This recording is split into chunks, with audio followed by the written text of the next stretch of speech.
Hi friends, നമ്മളിപ്പോൾ ഉള്ളത് വെള്ളച്ചാലാണ്. വെള്ളച്ചാലിൽ പ്രവീൺ മാഷ വീട്ടിലാണുള്ളത്. ഇവിടെ മാഷ് മീൻ ചെയ്യണമെന്ന് പറഞ്ഞിട്ട്, മത്സ്യം കൃഷി ചെയ്യണമെന്ന് പറഞ്ഞിട്ട് ഞാൻ മാഷോട് പറഞ്ഞു, മാഷെ നമുക്ക് മത്സ്യത്തിൻ്റെ കൂടെ നമുക്ക് അക്വാപോണിക്സും കൂടി ചെയ്യണം. അതായത് വെറും മീൻ മാത്രം പോരാ, പച്ചക്കറിയും കൂടി ഒരുമിച്ച് വേണമെന്ന് പറഞ്ഞിട്ട് നമ്മൾ തുടങ്ങിയൊരു പദ്ധതിയാണ് അക്വാപോണിക്സ്. അപ്പോൾ ഞാനതിൻ്റെ ഡീറ്റെയിൽ ആയിട്ട് ഞാൻ കാണിച്ചു തരാം. ഇത് തക്കാളിയാണ്. നമ്മളൊരു പോണ്ട് കെട്ടി, അതായത് 6 മീറ്റർ നീളം 3 മീറ്റർ വീതിയുള്ള ഒരു പോണ്ട് കെട്ടി അതിൽ ഒരു 500 കുഞ്ഞുങ്ങളെ നിക്ഷേപിക്കാൻ പറ്റുന്ന രീതിയിൽ ഇപ്പോൾ നമുക്ക് കുഞ്ഞുങ്ങളെ കാണാൻ പറ്റും. ഇതാ റെഡ് തിലാപ്പിയൻ്റെ കുഞ്ഞുങ്ങളാണ് ഇട്ട് കൊടുത്തിട്ടുള്ളത്.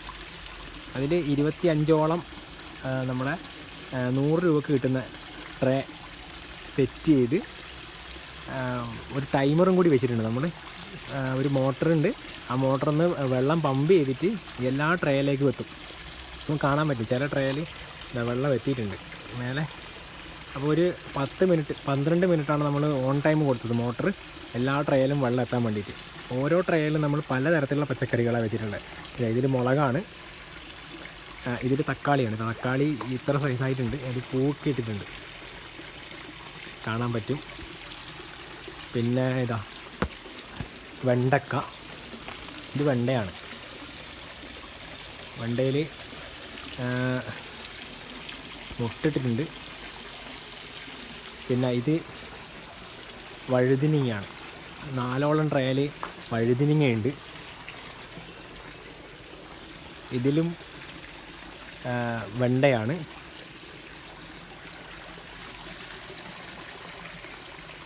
പിന്നെ പയറുണ്ട്. ഇത് എന്താണ്, കേബേജാണ്, ഫ്ലവറാണ്, കേബേജാണെന്ന് തോന്നുന്നു. ഇത് പയറാണ്. അങ്ങനെ പലതരത്തിലുള്ള ഒരു വീട്ടിലേക്ക് വേണ്ട എല്ലാതരം പച്ചക്കറികളും, അത്യാവശ്യം വേണ്ട കറിക്ക് കിട്ടുന്ന പച്ചക്കറികൾ ഇതിൽ ചെയ്തിട്ടുണ്ട്. ഇതിൻ്റെ പ്രത്യേകത എന്താണെന്ന് വെച്ചാൽ, നമ്മൾ മത്സ്യകൃഷി മാത്രം ചെയ്യുകയാണെങ്കിൽ നമുക്ക് 5-6 മാസം കൊണ്ട് മാത്രമേ നമുക്ക് മത്സ്യത്തിൻ്റെ വിളവെടുക്കാൻ പറ്റൂ. അങ്ങനെ നോക്കുകയാണെങ്കിൽ നമുക്ക് ഇലക്ട്രിസിറ്റി ആയാലും അതേപോലെ തീറ്റയായാലും നമുക്ക് ചിലവാണ്. ഇത് അക്വാപോണിക്സും കൂടി ചെയ്യുമ്പോൾ, അതായത് പച്ചക്കറിയും കൂടി നമ്മൾ ഇതിൻ്റെ കൂടെ വെച്ച് കൊടുക്കുകയാണെങ്കിൽ ഇതേ വെള്ളത്തിൽ തന്നെ നമുക്ക് വേറെ വളവും കാര്യങ്ങളൊന്നും തന്നെ നമ്മൾ കൊടുക്കുന്നില്ല. ഈ വെള്ളത്തിലുള്ള അമോണിയ നമ്മൾ നേരെ ഈ പച്ചക്കറിക്കാണ് കൊടുക്കുന്നത്. ചെടിക്ക് വളരാനുള്ള ഏറ്റവും നല്ലൊരു വളമാണ് അമോണിയ എന്ന് പറയുന്നത്. അത് നമ്മൾ ചെടിയിലേക്ക് കൊടുക്കുകയും ചെടി അതിൽ നിന്നുള്ള അമോണിയ വലിച്ചെടുക്കുകയും നൈട്രേറ്റ് ആക്കിയിട്ട് ചെടി വളരുകയാണ് ചെയ്യുന്നത്. അതായത് 1 മന്ത് 2 മാസത്തിനുള്ളിൽ, ഒന്നിക്കൽ 1 മാസം അല്ലെങ്കിൽ 2 മാസത്തിനുള്ളിൽ നമുക്ക് കക്കിരിക്കാണെങ്കിൽ 1 മാസം കൊണ്ട് നമുക്ക് ഔട്ട്പുട്ട് കിട്ടുന്നുണ്ട്. ഇവിടെ ഇപ്പോൾ കക്കിരിയൊന്നുമില്ല, ഇതിപ്പം 1.5 മാസം ആയിട്ടുള്ളത്. ചെടിയൊക്കെ നട്ടിട്ട് നമുക്ക് ഔട്ട്പുട്ട് കിട്ടി തുടങ്ങും. അതായത് വീട്ടിലേക്കുള്ള കറിക്കുള്ള സാധനങ്ങൾ മത്സ്യം ആകുന്നതിനേക്കാട്ടി മുന്നേ കിട്ടിത്തുടങ്ങും. അത് നമുക്കൊരു അസറ്റാണ്. അപ്പോൾ മത്സ്യകൃഷി ചെയ്യുന്നവർ ഇതും കൂടി ശ്രദ്ധിക്കുക. പരമാവധി അതിൻ്റെ കൂടെ തന്നെ അക്വാപോണിക്സും കൂടി ചെയ്യാൻ ശ്രമിക്കുക.